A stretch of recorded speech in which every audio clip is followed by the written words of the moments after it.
Cinema பட தயாரிப்பாளர் அர்ச்சனா கல்பாத்திக்கு அரசு பதவி, பாடகர் தாவேகா கட்சியில முக்கியமான ஒரு பாடல் பாடின பாடகர் வேல்முருகனுக்கு அரசு பதவி கொடுத்ததுதான் சர்ச்சையா இருக்கு. ஆனா இன்னொரு பக்கம் மறைமுகமா தாவேகா அரசு விஜயோட நெருக்கமா ரொம்ப வருஷமா டிராவல் பண்ணிட்டு இருக்கக்கூடிய நயீம் மூசாவுக்கு ஒரு முக்கியமான அரசு பதவியை தூக்கி கொடுக்க போறாங்கன்னு சொல்லப்படுது.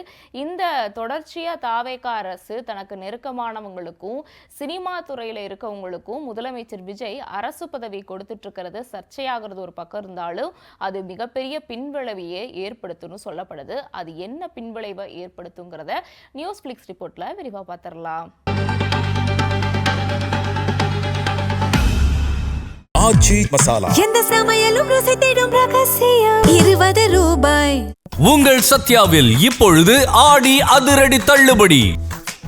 டயா பூஸ்டர் சுகரை கண்ட்ரோல் பண்ணும், உங்க ஆரோக்கியத்தை மீட்டு தரும். சர்க்கரையை கட்டுப்படுத்துறதுக்கான எளிமையான வழிமுறை, இயற்கையான வழிமுறை. அனைத்து மருந்து கடைகளிலும் கிடைக்கும். சமீபமா தாவேகா அரசுல இருக்கக்கூடிய முதலமைச்சர் விஜய் கோட் படத்தோட தயாரிப்பாளரான அர்ச்சனா கல்பாத்திக்கு ஒரு முக்கியமான அரசு பதவி கொடுத்திருந்தாரு. அவங்களுக்கு மட்டும் இல்லாம சமீபமா, அதாவது முதலமைச்சர் விஜய் முதலமைச்சர் ஆகிறதுக்கு முன்னாடி அவரோட கட்சி நிகழ்ச்சியில ஒரு பாடல் பாடினாரு வேல்முருகன். அந்த பாடலை கேட்டு விஜய் வைபாகி வந்து டான்ஸ் ஆடினாரு. அந்த பாடல் பாடினது பயங்கர வைரலாச்சு. வேல்முருகனும் அதன் மூலியமா இன்னுமே பிரபலமானாரு. இந்த சூழ்நிலையில அந்த கட்சி நிகழ்ச்சியில பாடின காரணத்துக்காக வேல்முருகனுக்கும் கோட் படத்தை தயாரிச்ச ஒரே ஒரு காரணத்துக்காக அர்ச்சனா கல்பாத்திக்கும் மிக முக்கியமான ஒரு அரசு பதவியை தூக்கி கொடுத்திருக்கு இந்த தாவேகா அரசு. அது என்ன அரசு பதவினா, திருக்கோவில்களுக்கு அறங்காவலரை நியமிக்கக்கூடிய அரசு பதவியை தூக்கி கொடுத்திருக்கு. இது ரொம்ப முக்கியமான ஒரு பணி. அந்த பணியை தூக்கி இந்த 2 பேருக்குமே கொடுத்திருக்கிறதா இப்ப சர்ச்சையா இருக்கு. இது மட்டும் இல்லாம இன்னும் எக்கச்சக்கமான பேரு இந்த தாவேகா அரசுல அரசு பணியில இருந்துட்டு இருக்காங்க. குறிப்பா சொல்லணும்னா சினிமாக்காரவங்க தான் இந்த அரசு பணிகள் எல்லாத்தையும் ஆக்குபை பண்ணிட்டு இருக்காங்கன்னே சொல்லலாம். இதுக்கு முன்னாடி கூட ஜனநாயகன் படத்தோட ப்ரொடியூசரான வெங்கட்ட நாராயணனுக்கு டெல்லி பிரதிநிதியான அரசு பதவியை தூக்கி இந்த தாவேகா அரசு கொடுத்துச்சு. அது மிகப்பெரிய சர்ச்சையாச்சு. டெல்லி பிரதிநிதினா கர்நாடகால பேசி தமிழ்நாட்டுக்கு தண்ணி வாங்கி தரணும். ஆனா அவர் அந்த வேலையெல்லாம் பண்ணல. எதுக்கு இவர் அரசு பதவி கொடுக்கப்பட்டதுக்கான காரணம் என்னன்னா, ஜனநாயகன் படம் லீக் ஆயிடுச்சு. ஸோ அவரை திருப்திப்படுத்துறதுக்காக அரசு பதவியை தூக்கி, குறிப்பா டெல்லி பிரதிநிதி பதவியை தூக்கி கொடுத்தாங்க. சரி, டெல்லி பிரதிநிதி பதவியை தூக்கி கொடுத்தாங்களே, இப்போ இடையில ஜூன் 12ஆம் தேதி திறக்க வேண்டிய மேட்டூர் அணையோட டேமை திறந்து விடல, கர்நாடகா தண்ணி தரல, காவிரி வறண்டுருந்துச்சு. இந்த மாதிரியான சூழல்ல டெல்லி பிரதிநிதியை எதுக்கு தாவேகா அரசு நியமிச்சுச்சு? டெல்லிக்கு போய் அமித்ஷா கிட்ட பேசுறதோ அல்லது நீர்வளத்துறை அமைச்சர்கிட்ட பேசுறதோ அல்லது கர்நாடகா போய் பேசுறதோ, பேசி தமிழ்நாட்டுக்கு தண்ணியை வாங்கி தர்றதுக்காக தான் டெல்லி பிரதிநிதியா வெங்கட்ட நாராயணனை நியமிச்சாங்க. ஆனா அவரு டெல்லி போன மாதிரியோ கர்நாடகா போன மாதிரியோ எந்த நியூஸுமே எங்கேயுமே லீக் ஆகல. முழுக்க முழுக்க சும்மா பேருக்கு பந்தாக்குன்னு அவரோட படம், காசு போட்ட படம் லீக் ஆயிருச்சுன்னு ஒரு காரணத்துக்காக, திருப்திக்காக தான் இந்த தாவேகா அரசு அவருக்கு ஒரு அரசு பதவியை தூக்கி கொடுத்துச்சு. குறிப்பா சொல்லணும்னா, அவர் கர்நாடகா பிரச்சனைக்கு பேசாம இருக்கிறதுக்கு இன்னொரு காரணமா என்ன சொல்லப்படுதுன்னா, கர்நாடகாலேயே அவருக்கு 3 பிசினஸ் இருக்கு, அதனாலதான் அவர் பேசாம இருக்கிறாரு, கர்நாடகா இஷ்யூ பத்தி வாய் திறக்காம இருக்கிறாரு, இவங்களாம் சும்மா டம்மி பாவா தான் அப்படிங்கிற ஒரு குற்றச்சாட்டு வைக்கப்பட்டு வந்துட்டு இருக்கு. இதுக்கு முன்னாடி லியோ படத்தோட தயாரிப்பாளரான ஜெகதீஷ் பழனிசாமி, ரூட் மாஃபியான்னு சொல்லுவாங்கல்ல, அதோட ஜெகதீஷ் பழனிசாமிக்குமே ஒரு முக்கியமான அரசு பதவி கொடுக்கப்பட்டது. முதல்வரோட தனி செயலராக இந்த ஜெகதீஷ் பழனிசாமியை நியமனம் பண்ணியிருந்தாங்க. அதுவுமே சர்ச்சையாச்சு. இவர் அப்படி என்ன பண்ணிட்டாரு தமிழ்நாட்டு அரசுக்கு அப்படிங்கறனால இந்த பதவியை தூக்கி கொடுத்தாங்கன்னு அப்பயே முதலமைச்சர் விஜயையும் ஜெகதீஷ் பழனிசாமியுமே போட்டு பொளந்து கட்டினாங்க. அது மட்டும் இல்லாம ஜெகதீஷ் பழனிசாமியோட நியமனம் நிறைய பேத்துக்கு தெரியவே இல்லை. 1 மாசம் கழிச்சு அவரே அபிஷியலா ட்வீட் போடுறப்பதான் தெரிய வந்துச்சு, ஓ இவர் வந்து அரசு செயலாளரா அப்படின்னு சொல்லிட்டு. ஸோ அந்த நிலைமையில தான் இந்த தாவேகா அரசுல யார் யார் அரசு செயலாளராக நியமிக்கப்படுறாங்க, யார் யாருக்கு அரசு பதவி கொடுக்கப்படுதுன்னே தெரியாத அளவுக்கு மறைமுகமா வச்சு மெயின்டைன் பண்ணிக்கிட்டு இருக்காங்க. தோண்டி எடுத்து பார்த்தா தான் தெரியுது, பூரா சினிமாக்காரவங்களுக்கா இந்த முதலமைச்சர் விஜயும் தாவேகா அரசும் அரசு பதவி கொடுத்து வச்சிருக்காங்க.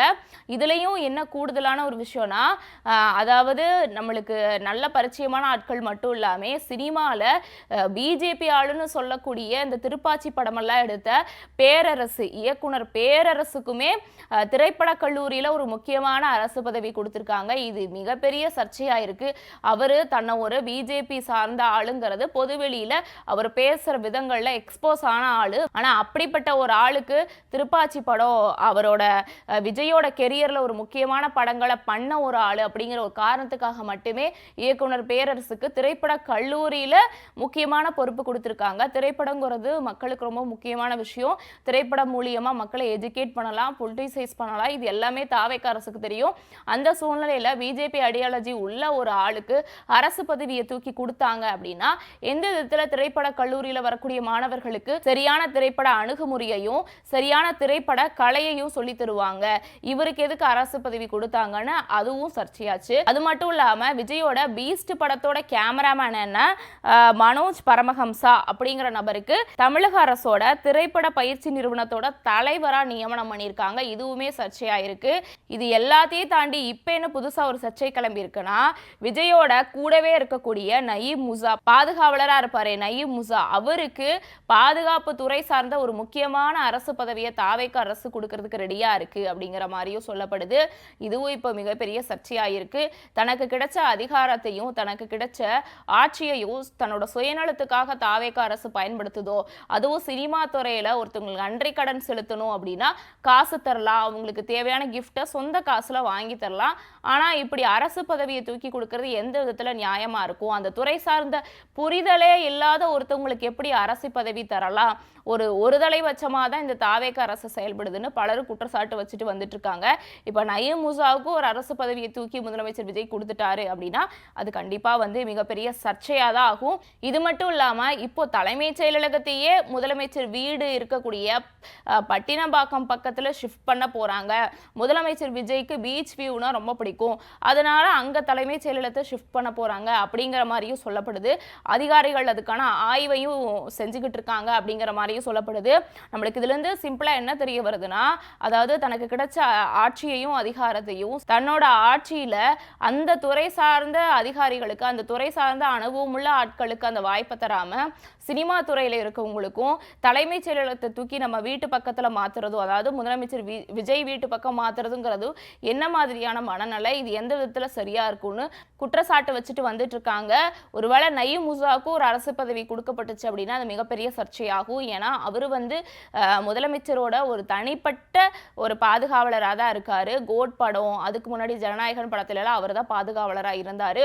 ஸோ சினிமா துறையில இவர் ஆடியோ லான்ச்சுக்கு போகும்போது பாதுகாவலரா இருந்தவரை இப்ப தன முதலமைச்சர் ஆனப்புறமும் அரசு கொடுத்திருக்கக்கூடிய பாதுகாவலர்களை நம்பாம அவர் எல்லா இடத்துக்கும் கூட்டிட்டு போயிட்டு வரதுமே மிகப்பெரிய சர்ச்சையாச்சு.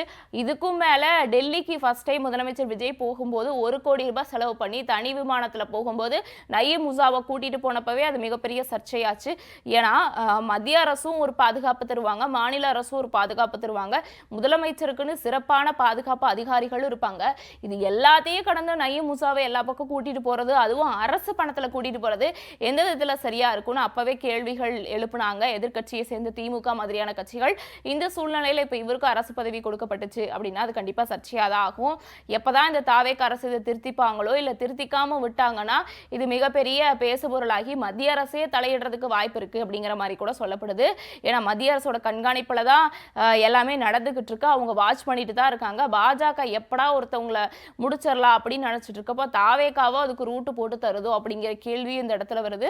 பொறுத்திருந்ததா பார்க்கணும். இந்த தாவேகா அரசோட நகர்வுகள் என்னென்ன, தொடர்ச்சியா அரசு சார்ந்த அதிகாரிகள் நியமனத்துல அல்லது அரசு துறை சார்ந்த முக்கியமான பொறுப்புகளுக்கு சினிமா துறை சார்ந்தவங்களுக்கும் தனக்கு நெருக்கமானவங்களுக்கு மட்டுமே இந்த மாதிரியான பதவிகளை கொடுக்கறது, இந்த மாதிரியான அரசு வேலைகளை தூக்கி தரதுன்னு பண்ணிட்டு வந்துட்டு இருந்தா இது எங்க போய் முடியும்னு பலரும் இப்ப விமர்சனம் வைக்க ஆரம்பிச்சிட்டாங்க. நீங்க என்ன நினைக்கிறீங்க? இந்த முதலமைச்சர் விஜயோட நடவடிக்கை பத்தியும் குறிப்பா தாவேகா அரசோட செயல்பாடு பத்தியும் உங்களோட ஒப்பீனியனை மறக்காம கமெண்ட்ல சொல்லுங்க. நாளைக்கு வேற ஒரு வீடியோவோட சந்திக்கலாம். நான் சிலம்பு செல்வி.